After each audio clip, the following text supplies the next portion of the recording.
All right. So, Desiree Taylor, thank you for coming on the show. I'm so happy to have you. Welcome. Thank you for having me, Danny. It's great to be here.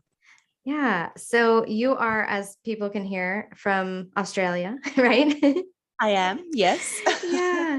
And it's so nice to get you on the show, even though we're, worlds apart. There's so many similarities and so many things that our journey is just can embody some of these same stumbling blocks, and these things are universal. And I just love connecting with people from all over the world because it makes our issues seem smaller. For some reason, it's like everyone's going through this. Like a teacher that I listen to, she says it's not my problem, it's our problem. And it feels so nice to have this beautiful community across the globe.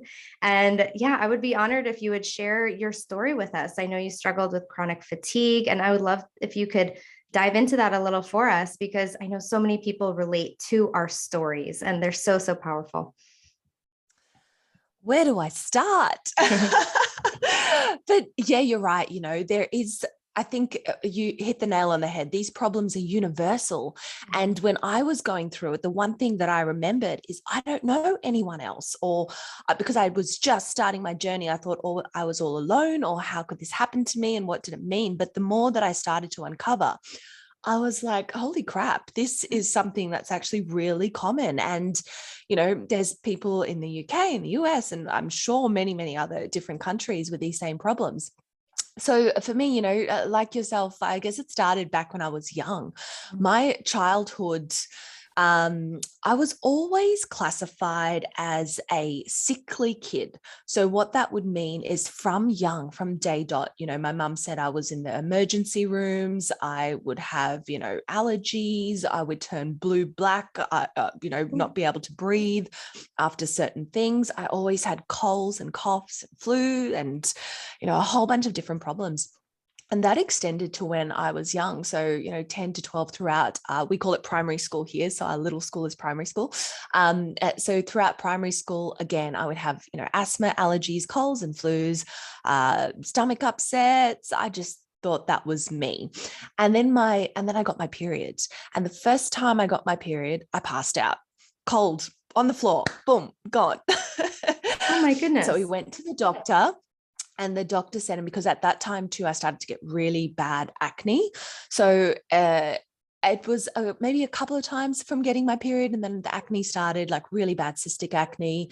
I used to have terrible pain at a very young age. From the first time getting it, I used to pass out. My body, I used to go white, and went to the doctor. The doctor said, here we go. Here's the pill. Go on the pill. It'll fix all. But, as we know, it just masks all the underlying problems and depletes you of all the other goodness in your body. So I went on the pill, and that kind of, superficially ended what I was struggling with my hormones.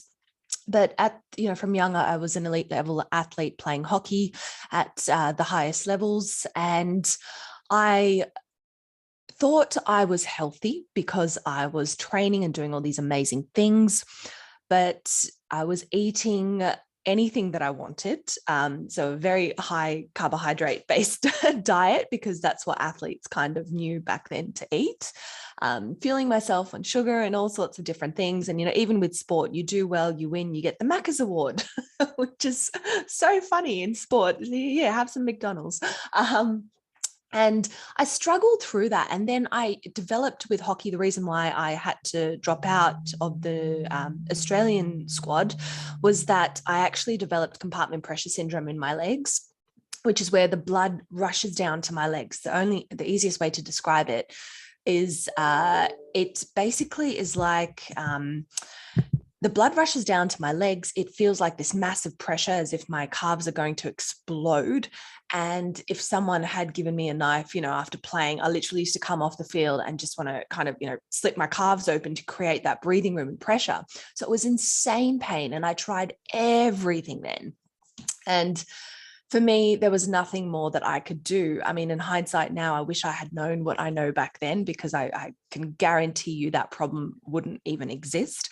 But it was a blood flow and inflammation problem. And that stopped the end of my hockey career for then. And because I was 18, I had just immersed myself into hockey and it was my life. And I was so used to training. I didn't know that there was this other world out there called partying. And because I also struggled to deal with the emotional pain of, I don't have hockey in my life anymore. Who am I? What am I? I was still searching for those highs. It was an easy transition into hardcore drugs and alcohol. And I spiraled pretty deep with drugs where I became, I guess, what you would like to call a highly functioning drug addict and alcoholic. So, I could get up, I went to my job, I would, do drugs in the morning, at lunchtime, drink through the day. No one really knew to some extent. So, and then, after a couple of years on that roller coaster and cycle, which obviously God knows what destructiveness that caused to my body on the inside, I had a really good hockey coach, and my partner at the time was unbelievably amazing. I feel like he also supported me and pulled me out of it, as well as my family. I had a really good family unit. So I kept on coming back to them. So I was so lucky that I was supported in that way, that I kind of knew my truth and who I was, and they kept pulling me back. So eventually I managed to, I had a really big scare, and then I ended up in hospital with overdosing. And then I managed to, after that, get off the drugs, which was great. And I went back into playing hockey because I was just doing it for fun. And I just thought, this is field hockey for anyone who's thinking, oh, is it ice or field? Because I know ice hockey is pretty big over there. Yeah. So I went back into hockey, and I had this amazing coach, and she said, you've still got a lot of potential. Why don't you give it a year or two training and see how you go? So I trained really hard for about 2 years, and I made it back into the New South Wales women's team. Wow. However, I was still drinking. After a game, after training, I would come home and I would unwind with alcohol. I would still have, 5 cups of coffee or even more a day, because I was working full time as well. So I was a manager in a large global recruitment firm. So I was working during the day in a high stressful corporate job. After work, I would go to training for 2 hours. I would unwind with alcohol. I would fuel myself through the day on literally caffeine, sugar, more sugar, energy drinks, loads of carbohydrates. Before games, I would load up on, like pastas and stuff like that. And I just thought this was like normal, right? It was a normal way of eating. And I thought, I'm healthy, I'm fine. I'm doing what everyone else is doing. I'm an elite athlete. Boy, was I wrong. So in 2011, at the age of 26, my world came to a complete stop. Now, when I say a stop, I mean, could not get out of bed for 8 months. I could not wash my own hair. I could not walk to the bathroom, and my heart would be racing. It was as if I was about to have a heart attack. It was just too much activity. Even walking to the bathroom, I would be breathless. And long story short, I went to hospital after hospital. I think I stayed at 5 different hospitals. Every doctor told me I was insane because my blood tests were normal. It was all in my head that, here, take this depression medication and anxiety medication. But for some reason, I had this inner knowing, and I used to ignore my inner knowing before because my body used to have these subtle symptoms. Now I know it wasn't subtle. It was screaming at me. But, I used to wake up feeling unrefreshed. I used to have headaches, migraines, body aches and pains.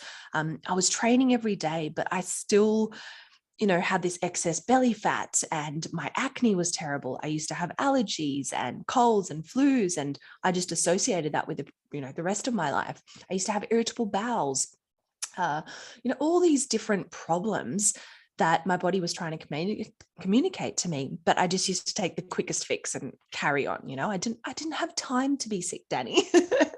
I was just so focused on the doing and achieving. Mm-hmm. And so when I went into the hospital system and tried to get answers, it's so funny actually, because I couldn't get any, and I love the modern medical system. And if I'm in a car crash now, or if anything went wrong, that's the first place I would want to go doctors, Right. We don't specialists. don't put essential We oils. don't want, that's if right. we get in a car accident, give me the modern medicine. I'm there. I'm with you 100%.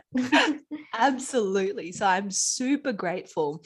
But then I guess on the other hand, there's a whole other field that doesn't cater to what healing is or what's going on in the body. And with all my blood tests and stuff coming back fine, I remember I was in hospital, and because I was getting like these heart palpitations, even though my heart tests were fine, the ECGs, all of that. And so I was connected to these heart monitors laying in bed. I think this was the 5th hospital that I'd been to. And I really thank the hospital food for being so bad, because it gave me an insight. That was the first time I was actually, forced to be still and lie down with myself and just observe my body. And I noticed this pattern that every time I would eat the hospital food, which I'm sure is the same as what's in America, juice boxes and like cereals and margarine and jello. And jello. Desserts. Oh, yeah, it's horrific. It's horrific. But I thank the hospital food back then, because it allowed me to connect what might have been a catalyst and sparked, a new direction for me heading. Because every time that I ate, I noticed that immediately after I ate, I would crash. So I would massively crash. I would go into a coma-like state. My body would shut down. I would have to focus on my breathing. I had no mental capacity. My stomach just flared up as if I was pregnant. And I was like, and I think because it was the first time that I actually stopped, I started to observe these connections. And so when I was released from hospital, but when I was let go from hospital, one of the doctors said to me, Desiree, we think you've got chronic fatigue syndrome. And I thought, what is this chronic fatigue? I don't have time for it. God, did I know what, catalyst it would be. And so I left the hospital thinking, what is this? What does this mean for my life? And because I had observed those symptoms with my stomach and my body crashing, I started then, God love Google in some way, but I started looking into, okay, food, stomach, what does that connection mean? And it led me down this rabbit hole of exploring and opening up this whole new way of being and seeing things. And then I started experimenting, and I used my own body as a lab to experiment with literally, like, I think hundreds of different dietary theories out there. And because all I used to eat was bread and, cheese and sugar. And I'm like, oh my God, sandwiches, no sandwiches. What am I going to do? Yeah. I did not know what that meant. It was so startling.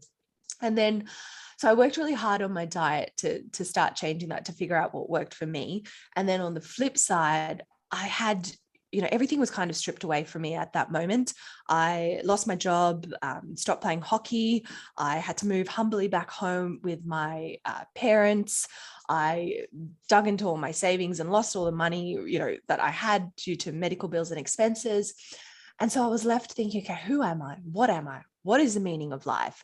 And then I spiraled into another, way of transforming and changing myself, which was looking at my belief system, exploring my lifestyle habits, why I do what I do. Why did I drink and do drugs? What emotional traumas and pain that I had to revisit and work on to even allow me to make the changes in my diet and lifestyle that I needed. And then, long story short, 4 years later, I healed. Amazing. And there's more to that story, but I'll let you go from here. Oh my goodness. Such a powerful story. I'm glad to hear that the other end, it's like, I feel like we're all waiting with bated breath. Like, how did she get out of this? Like, is she really going to be okay? Like, I felt so nervous for you, because it's, our stories do share a very similar beginning, for anyone who is familiar with my story too.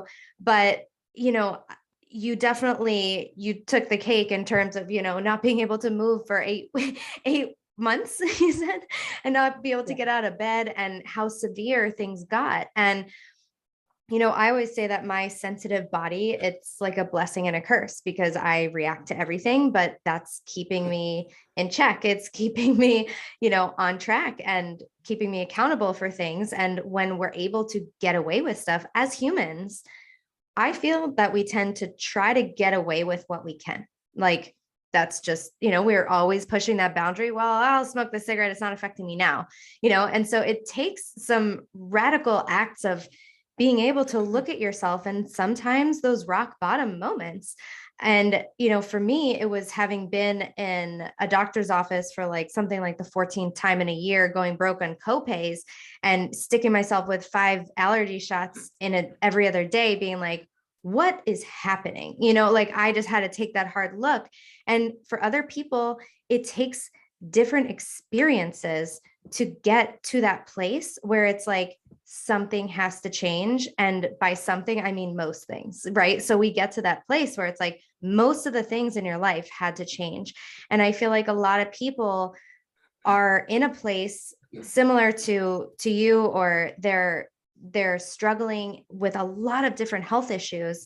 And what I've observed from the outside is that they're making these small changes like, oh, let me use Himalayan salt instead of table salt, or let me, switch the sugar I put in my coffee to honey. And while those things are well and good, it's not enough to move the needle, to experience the big changes that we want to see in our health. So I always say, if you want to see big changes, you have to make big changes. And you also have to be ready to make these changes. This is why so many of us listening might relate to the fact that like you've tried to show your husband or your family member or your friend, show them my podcast, look at all this information, and they're not ready to experience it yet. Yeah, and I'm sure, absolutely. yeah, like you can relate with addiction, just as someone with an addiction, unless they're ready to maybe admit that they have a problem, they're not able to change, they're not ready to change. And so I would love to hear, the big changes that you started making to be able to have experienced this complete transformation. And before you get into those changes, I also just really want to highlight something that you said that I tell my people, my clients, my podcast listeners, my students all the time, is that your body is your lab and you need to experiment. And that's why I don't give out things like meal plans or here's this exact thing that you need. There's nothing exact in nutrition. And I'm really like perfectionistic type 1 Enneagram. Like I like to have the exact answer. And it's funny that I went into a profession that doesn't have an exact answer. And so it's a lesson to learn for those of us who want to know the exact right thing to do. You can't know. You have to just try something and then look at the results. What worked? What didn't work? What do you want to keep? What do you want to change? And then make your next step. And it's like a staircase. We're not going to jump to the top step walking up. That's impossible. You're not going to know the exact thing to do. You have to take a step, modify. Do I want to go this way? Do I want to go this way? And that's awesome that you did that, because I think that that's what so many people's journey has in common, is this ability to experiment and learn. They're not mistakes. They're not like all this, the information, all the things that you did gave you so much information. So anyway, I'll let you talk. Please tell us what you did to get out of this.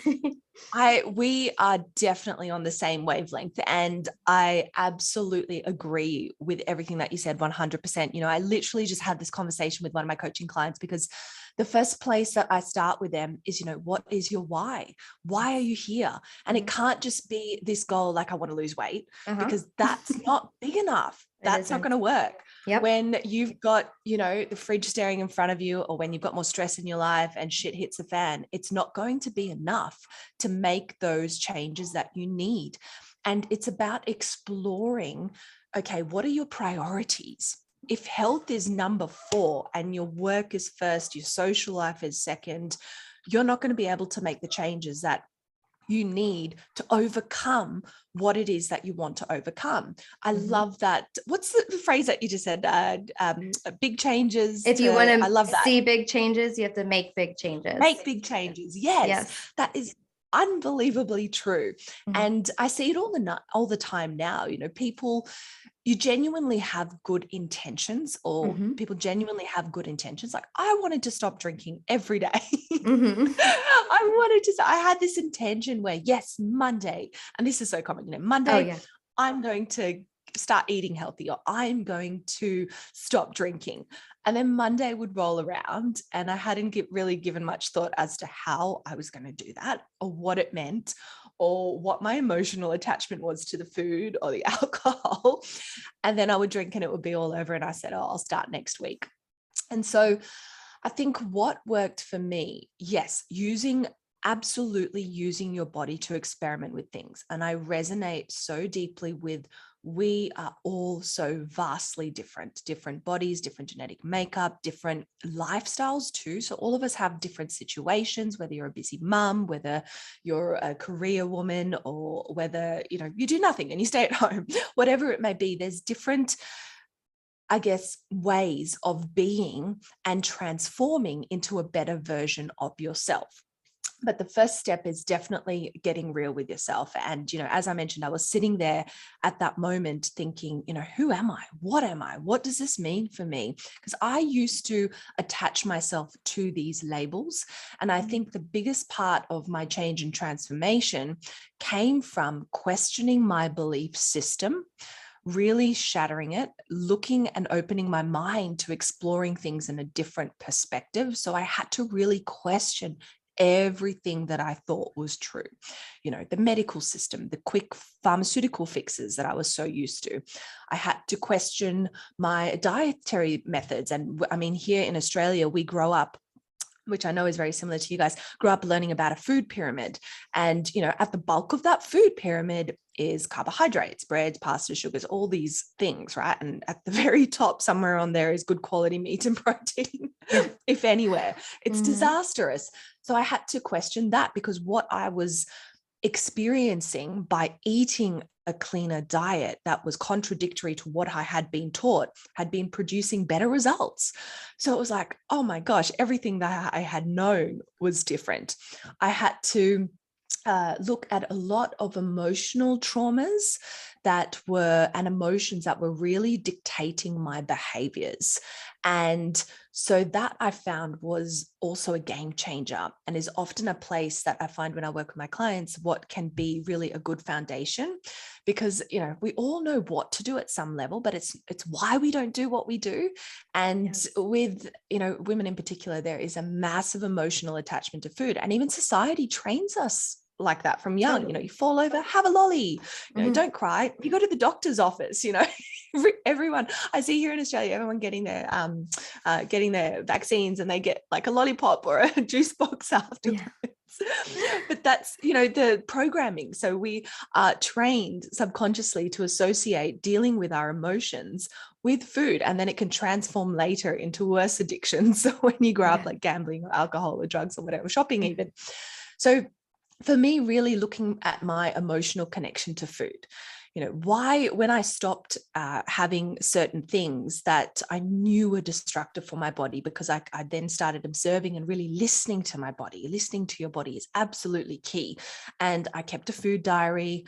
After every meal, I would write down how I would feel, whether my mind would become blank, whether I would need a nap after a meal, whether I would have bloating. I'd write down everything. And then I started to piece together, okay, let's swap this out for this and see how we go. Or let's cut this out and just fill the rest of my plate up with, veggies or an avocado or whatever it may be. And when I started to notice that, I also realized that there was a lot of emotional attachments that I had to food. And so when I experienced stress in my life, or when I got really upset, the first thing I wanted to do was go and eat a tub of ice cream, or devour a chocolate bar, or even, go back to drinking. And the only way that I stopped that, and believe me, I tried. When I came out of hospital, I tried to drink again.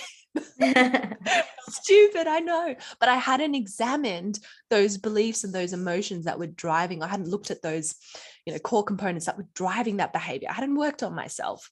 So I really think for anyone to be successful at making, long lasting physical, dietary, or lifestyle changes or developing new habits and patterns, you do have to go big. You really have to go big and deep and look at the behaviors that are driving the food or resulting in the food on your plate. You do have to look at your emotional connection to food. You have to look at your belief system, because I hear so many people saying, oh, well, that's just me. I've always been that person who I classically see this is I've always been that person where, I just don't like the taste of food unless it, tastes good. I can't eat bland stuff. So automatically that train of thought has unlocked the door. It's not open for new possibilities to explore new things or ways of being or eating. So you really have to I say it's like a hammer. You've got your belief systems. You just got to smash them and then just start creating something new from the ground up. Yeah, that's so powerful. It's really, I totally agree with that whole about your belief system limiting you from seeing the possibilities that might help you. And what are those limiting beliefs that we might say to ourselves? Well, or maybe the excuses that we give ourselves, I just have a sweet tooth. It's like, sugar is addicting. You're addicted to sugar. So is everyone, and some people more so than others, that an actual classified level of a sugar addiction. I'm using the word lightly, but those are the things that we say, oh, I just need a little something after I eat, or like, oh, I'm just going to have a little, like, what are these things that we're saying to ourselves? Or like, oh, I could never eat the way that Danny does because that would take too much time. It's like, well, do you know how much time it takes me? Like, are you willing to shift around some things? Like again, it comes back to what are your priorities? So my priority personally is I want to feel good, because when I feel good, I can do all of the things that I like to do that bring me joy. So if I'm tired or if I'm feeling off, I'm not able to work and produce and help other people. I'm not able to go work out, which brings me joy. I'm not in the best mood around so it interferes with my relationships. So all of these things, my number one priority. And that's why I'm like, I have to go home. Like all my friends know I'm the first to go home. My sleep ring is going to yell at me. So these are the priorities that I have learned to put in place because I learned what I need to do personally to feel good. And so some people here are on a journey where they have no idea what to do to feel good, right? So it's like they've tried a lot of things. Some things have worked, some things haven't. But, these are some battles that people are up against. So, yeah. So what would you say to someone, like, where would be a first step for examining their beliefs? Like, is there a tangible activity that someone might do to kind of get a little bit more in touch with that? Yeah, definitely. Gosh, there's so many things, but I think as a first step in terms of examining your beliefs, and I guess the first step is, ask yourself that why.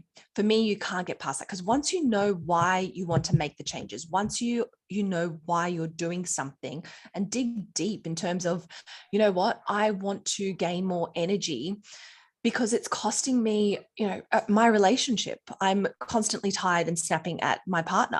Mm-hmm. Or it could be, I want to be able to get up and play with the kids. And right now I feel guilty. I feel ashamed that I can't move and be mobile enough to play with them. Those are big emotions. That's a big why. That's motivation enough. You don't have to end up like me on your basically deathbed.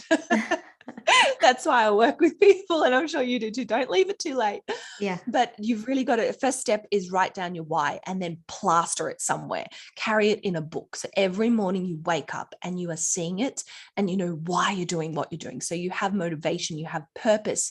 You can call upon those reasons and those emotions when you feel like it's all too much, or you want to give up, or you want to binge or indulge on something. That's probably the first smallest step. Then I think a follow-on effect for that, something simple that people can start doing, is start learning about yourself and being your own detective in terms of your emotional connection to food. So, and this is really hard work because you have to be so conscious of things. But when you become conscious of what drives you and why you're doing what you're doing, or why you're eating what you're eating, then you can start to shift and transform it. So say, for example, I always tell my clients, maybe pop your why on the fridge and Yes. every time, or the cupboard, and every time you go there or you think you're hungry, just ask yourself, okay, what is it that I'm actually craving right now? Just that simple question. Yeah. And am I actually hungry? Majority of the time, the answer might be no. And you might be craving something like a snack or something sweet because maybe you're bored. And, that bag of potato chips is like so exciting temporarily. And you just need something to mentally stimulate you instead. Maybe you are craving eating because you're feeling a bit flat or low on energy. Go outside, go for a walk to get more energy, sit in the sun. So by asking yourself just that simple question, am I really hungry? What is it that I'm actually craving right now? And then often the answer will bubble up to the surface.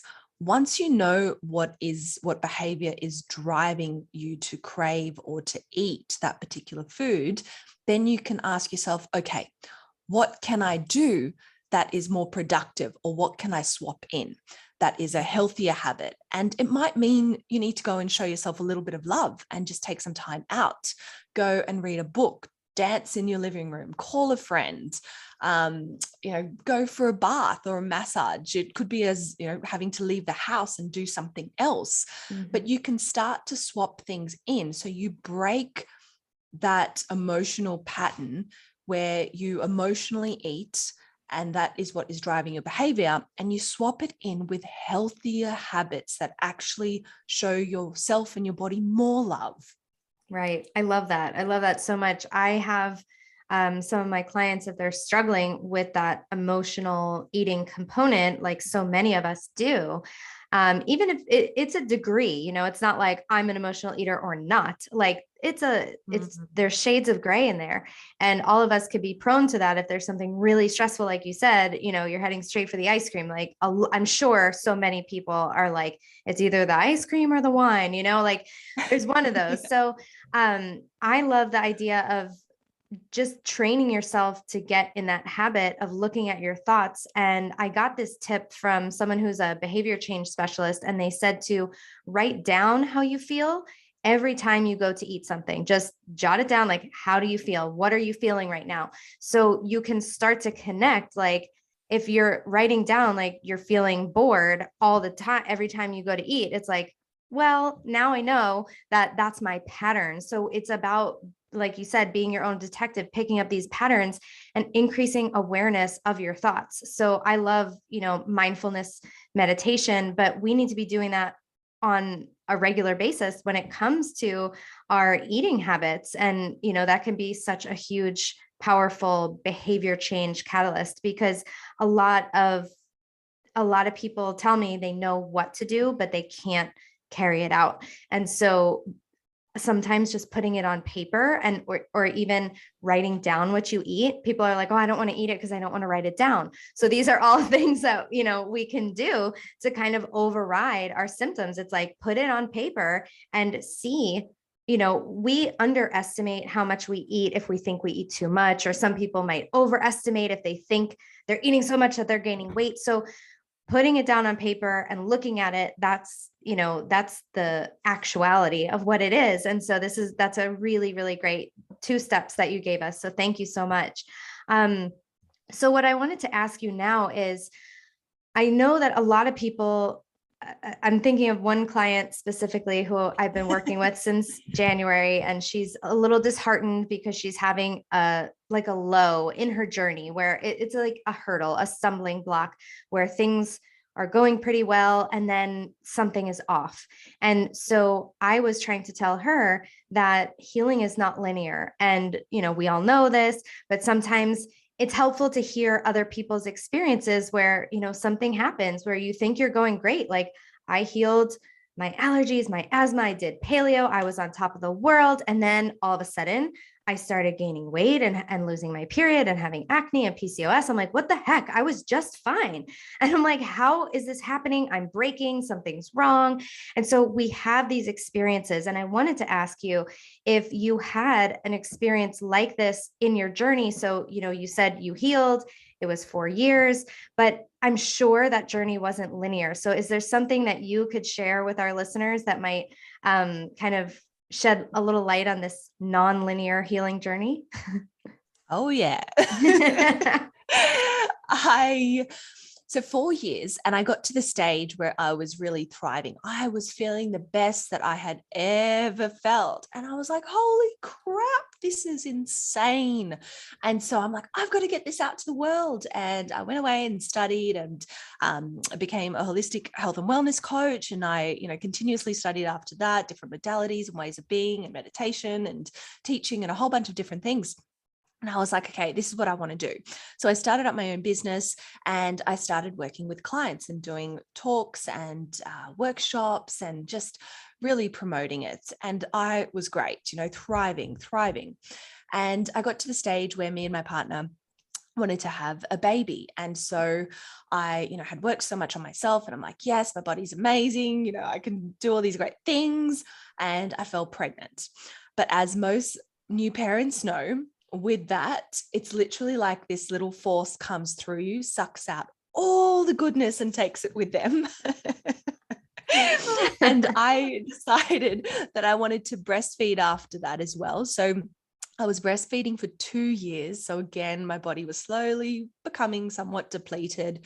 I had no sleep. So my lovely son, Phoenix, who is now 5 years old, bless him, but he was a little bugger when he was young.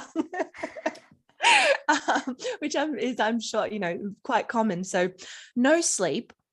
I had a massive stressful increase in life because this type of stress that was also quite confronting was my subconscious stress, because I lost a sense of myself, my identity. Again, it was this shift where I was this all-consumed milk maker. And when I had gone from being this, health coach giving talks to just sitting there, feeding all day long with no sleep. And my body was under high stress. Now, the interesting part was that my diet didn't change too much, right? I was still eating what maybe it would slip, here and there, and I'd have some like rice. Whoa. But, I was breastfeeding. Whoa. But I was, breastfeeding as well. So I incorporated maybe a bit more fruits or something like that. But, so my diet didn't change too much. I was still, taking my supplements, but the overwhelming factor that did change was lack of sleep. I wasn't doing my self-care practices, such as like meditation and time out for myself. And my subconscious mind became brutal. So it brought up a lot of emotions that I hadn't dealt with before. So hindsight is a great thing. And looking back now, my hockey coach then asked me after, 2 years, Desiree, come back and play for Premier League, which is the top division. And I thought, oh yeah, sure. Why not? I'm like, oh my God, how could I do that? Hindsight. But I went back and started playing. And literally that also completely blinded me. So I went straight back into elite athlete mode where I was like overtraining. I was I was brutal. My mind, that inner mean girl came out, and I was brutal to myself after the game, such as, all the imperfections. I was analyzing myself, a whole bunch of different things. So just after 2 months, Danny, of going back to hockey, I caught a common head cold. And that common head cold turned into a full-blown autoimmune attack called optic neuromyelitis that left me blind in both eyes for 3 months. So look, I can see you're horrified. I laugh. I'm trying not to interrupt you, but oh my goodness, this story has turns. Wow. Okay. Look, I'm just on the edge of my seat. For me, the universe has to go big. It has to give me big signs. There was a meme that I saw on Instagram, and it's like, when I ask for a sign from the universe and it gives me a sign, I'm like, can I have a signier sign? I'm like, oh, that's so me, but it's also very you, I see. That is so true. That is definitely me. Sign. Because I noticed the same. It was like I went straight back into default mode, and I noticed all these little subtle signs: the joint pain, the migraines, the headaches, the brutal mindset, especially, which, your thoughts create your physical symptoms, and your body can literally perceive it's under attack and just by your thoughts. So all these little things started to bubble up, and so I again knew when I had it, yes, it was terrifying. I couldn't even see Phoenix's face. I didn't know what the future held. There was a lot of tears, but again, this inner knowing, this intuition, it was like, Desiree, you did this to yourself. You know what to do to heal. Everything happens for a reason. And, at some spiritual level, I think my sight was taken away because I had lost sight of what was important and lost sight of what was most valuable to me. I totally wavered off course. So again, Ooh, went I back have like to a basics. full body chill. I'm like, ooh, in it. My goodness. And again, that intuition was telling me, this is an opportunity. It's an opportunity. It's an opportunity to heal. It's an opportunity to release some of the burden that I had then absorbed because I, again, wanted to be that superwoman, a busy mom and, career woman, and manage my business and play hockey and look after a family because, hey, that's what we're told we have to do, right? Totally. And everyone on Instagram is doing that. So why can't you? Exactly. So why not? And promoting about how these gorgeous pictures that I'm like, oh my God, I'm failing. And it was so humbling, Danny, because I thought I knew it all, right? And the biggest thing that took a hit was my ego. And what I found was like, oh my God, I'm a health coach. What am I going to do? What am I going to say? This can't happen to me.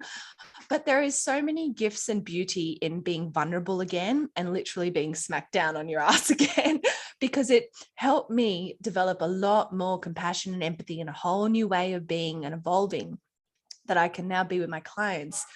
That resonates and comes back to exactly what you said. Health is a journey. It's not a destination. It ebbs and flows. You have to work at it given your circumstances.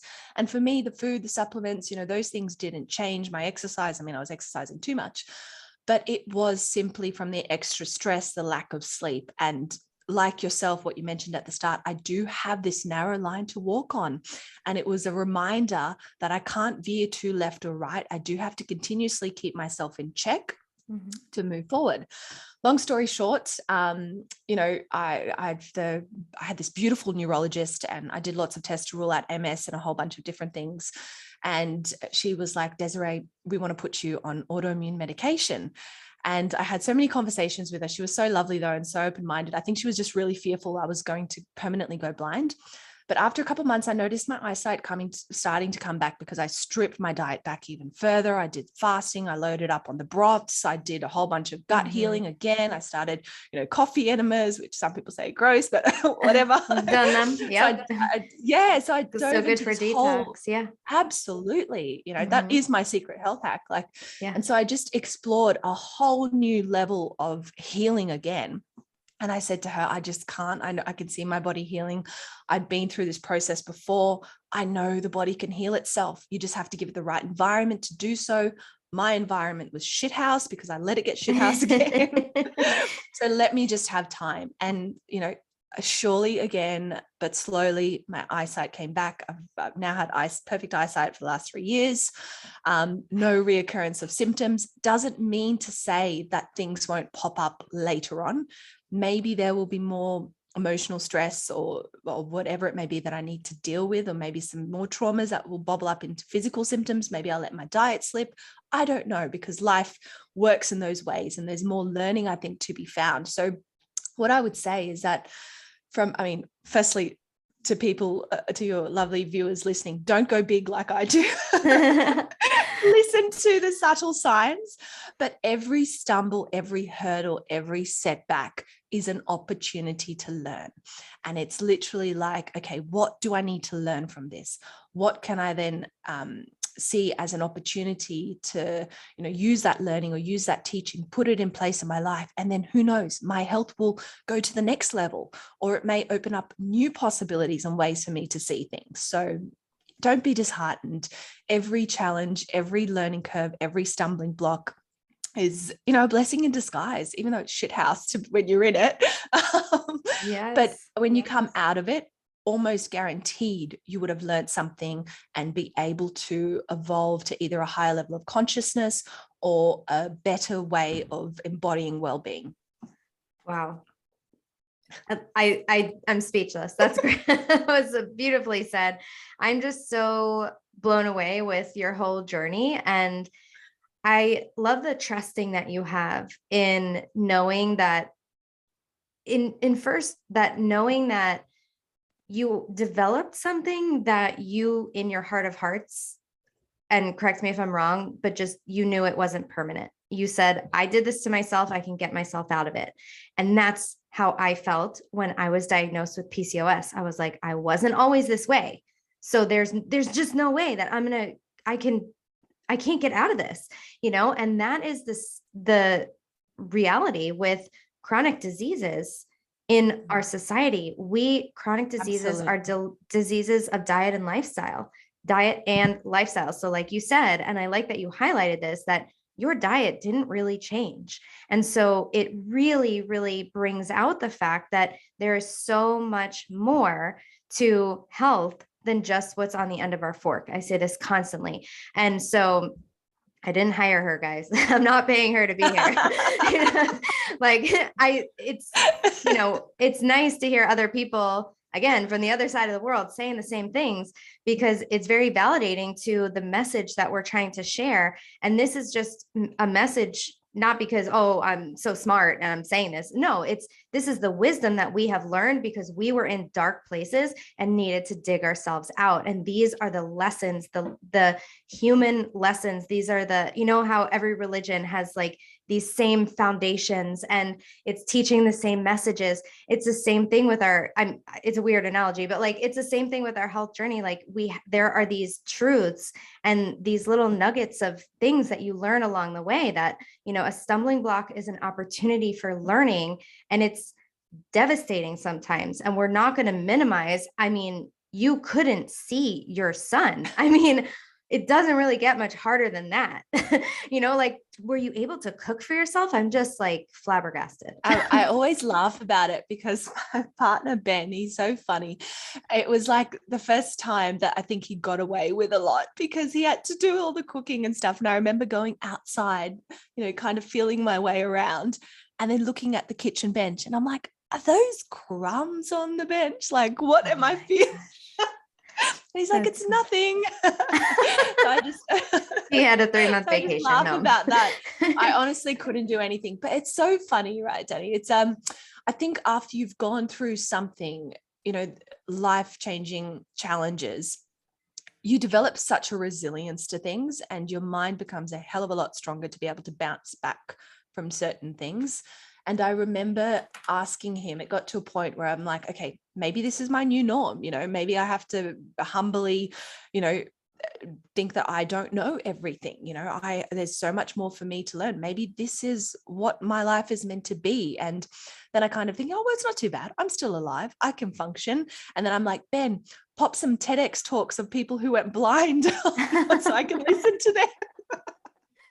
So I was like thinking, okay, to get me out of the hot darkness, it was like, okay, I need to coach myself now. Mm-hmm. What's a new way of looking at, funny looking at things, but yes, what's a new way of being, can I, pun intended. Yeah.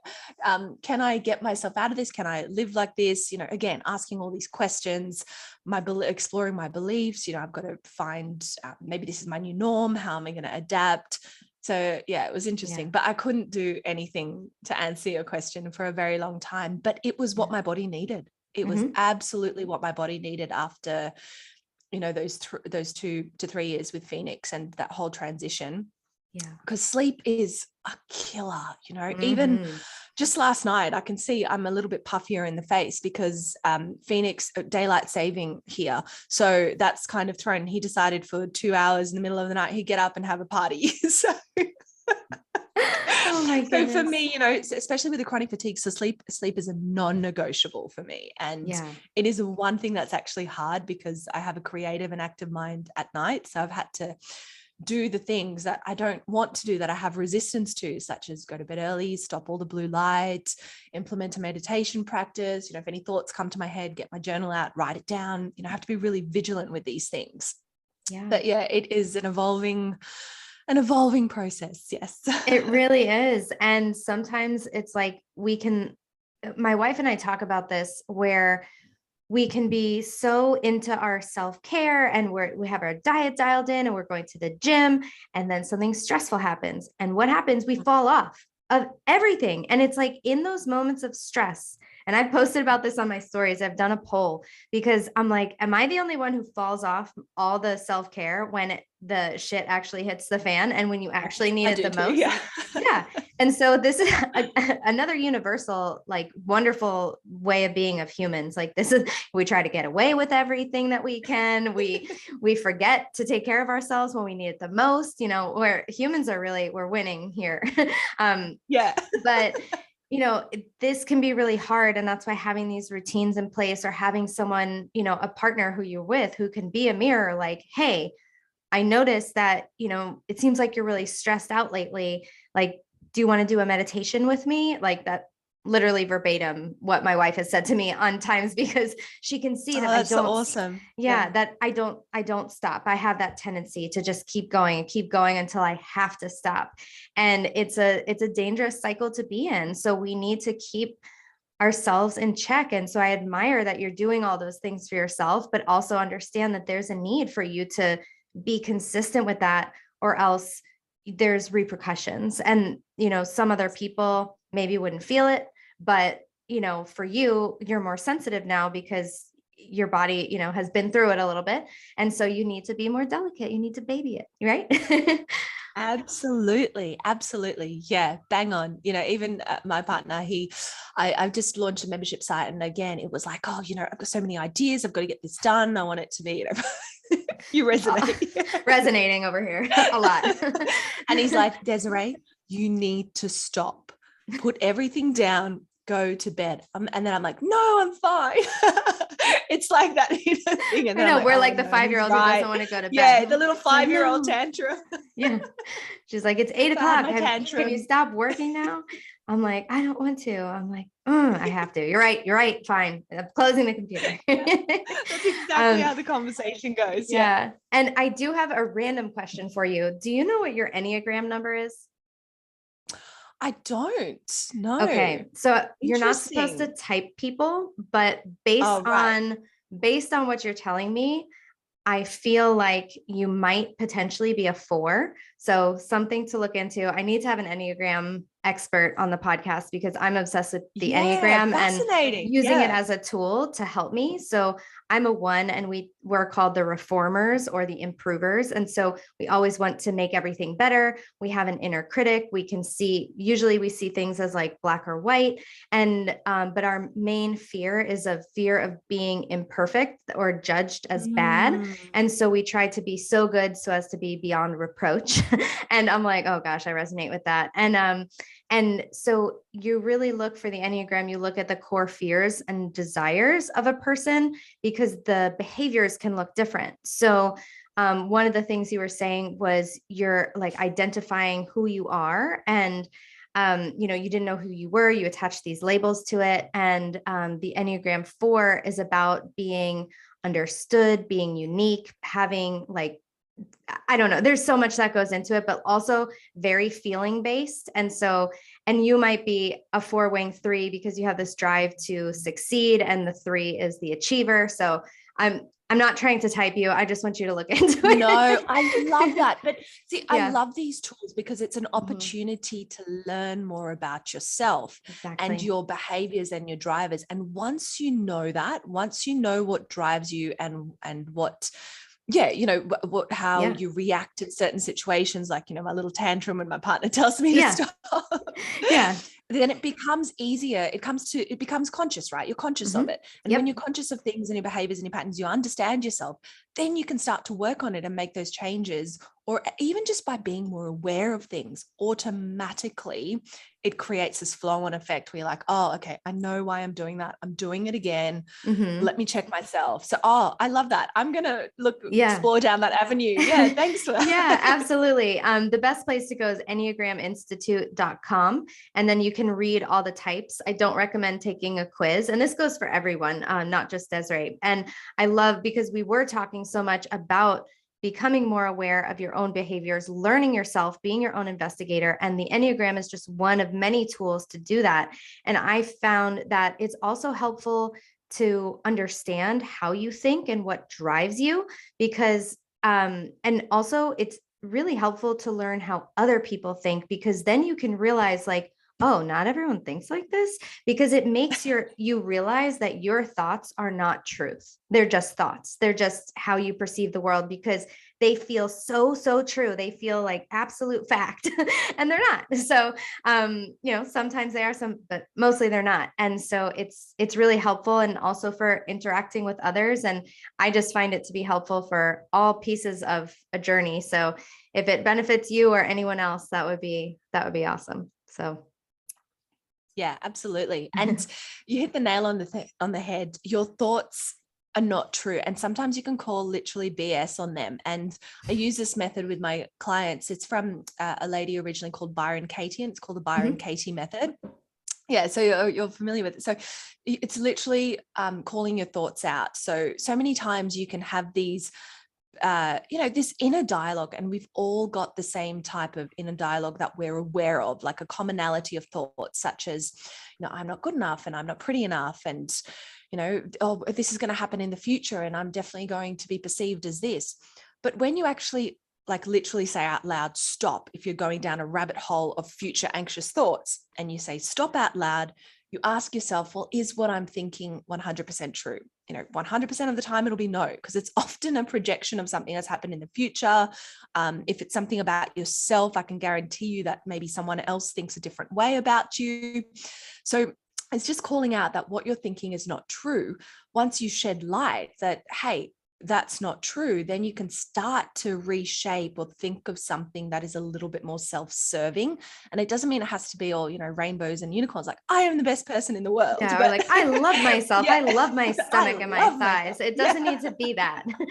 It can just be something simple, like I'm doing the best I can at this present moment in time. And you're like, wow, that's, something realistic. It makes me feel better.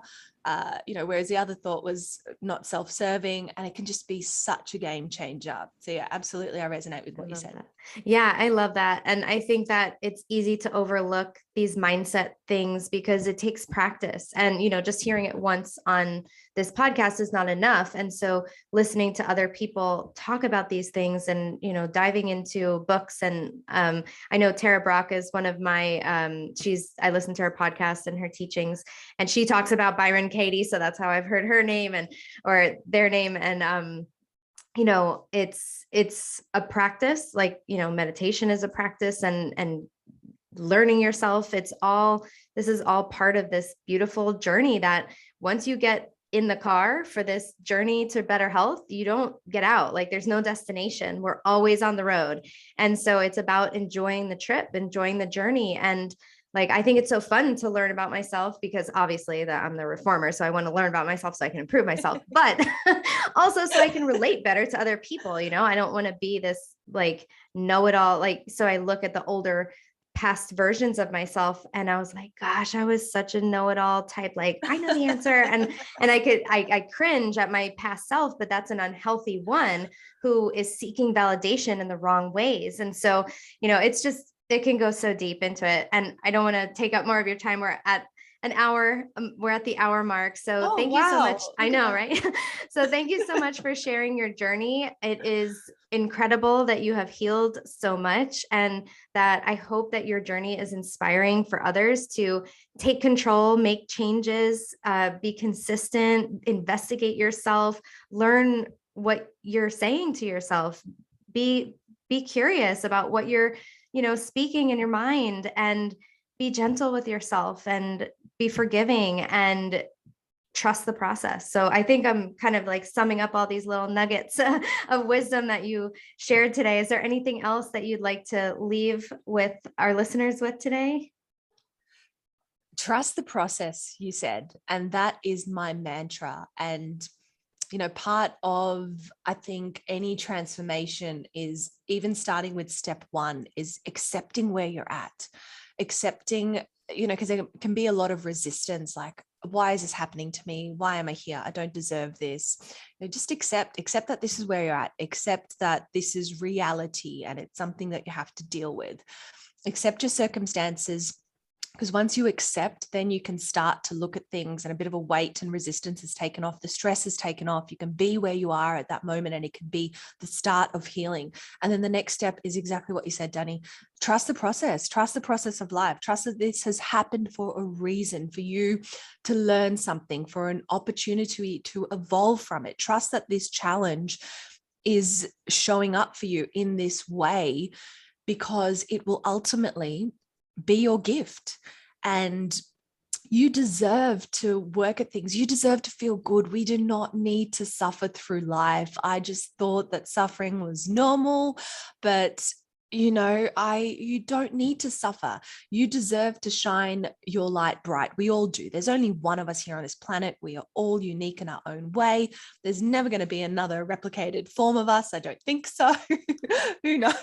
Hopefully not, right? Hopefully not. Yeah, but you deserve to be able to shine your light bright and be your best self and your best version of self, because when you do become that and focus on your health, your health being your wealth, it creates such a massive ripple effect into so many other areas of your life. It then becomes kind of effortless, and you can make decisions in a healthier way. The outside stress of the world, you perceive that and react to it in a better way. So focusing on your health is really the catalyst for transforming the rest of your life at the core. Totally agree. Beautifully said. Thank you so much, Desiree, for coming on the show. And where can everyone find you? Oh, yes. Okay. So I am on Instagram, Desiree A. Taylor, DesirEeATaylor. I'm also on Facebook, just under Desiree Taylor. And in Instagram, I've got links to my website, my women's membership platform, and a whole bunch of different things. So yeah, connect with me, send me a message. I'm always happy to help. Awesome. And I'm going to link to all your information as well in the show notes in case you want the direct links there. And thank you so much for coming on the show. This has been such a lovely conversation. I feel like it could go on for hours. We're very like-minded, and I really appreciate you being vulnerable and sharing your story, because I know it's going to help and inspire others. So thanks so much. It's always a pleasure, Danny. Thank you. Bye-bye.